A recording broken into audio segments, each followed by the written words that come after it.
Well, for more on this, fusion power expert Matthew Hole joins us now from Canberra, Australia. He's a senior fellow at the Australian National University and the founding chair of the Australian ITER Forum, a research network spanning 180 scientists and engineers. Welcome to the program, Matthew. Nuclear fusion has long been described as the holy grail of energy production. So how much closer does this breakthrough bring us? So thank you for the opportunity. It brings us, it's a milestone in the sense that it is the first time that net energy production has been demonstrated in the laboratory. That's important because the field has progressed over many years, both through inertial and toroidal confinement physics. And to date, I guess the demonstrated power yield has been around about 0.7 or so. So this is the first time that it's exceeded unity. So that's an impressive technological achievement. To turn that into a fusion power plant, at least for this energy technology pathway, there are significant steps and challenges. One has to do that 10 times a second, not once every couple of weeks. And the laser efficiency is quite low, so it's around about 10% or so.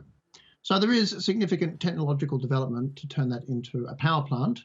Of course, this is one type of technology. It's not the only type of technology that can be used to generate fusion power.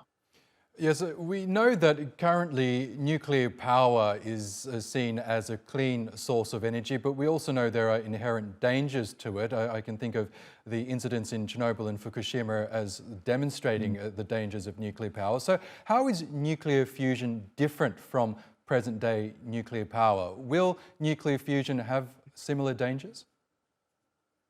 So fusion is the exact opposite process to fission. Fission is the splintering of heavy isotopes or heavy nuclides, particularly uranium, into lighter radioisotopes. Fusion is the process of combining light isotopes together to form something heavier, typically helium and an energetic neutron. So that process itself doesn't produce direct radioactive waste.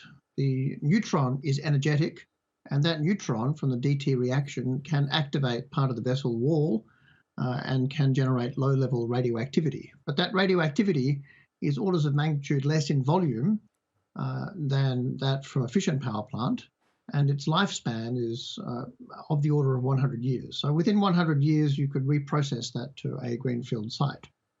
So the radioactive waste is very different. In terms of safety, the difficulty with the DT fusion reaction is making it occur in the first place.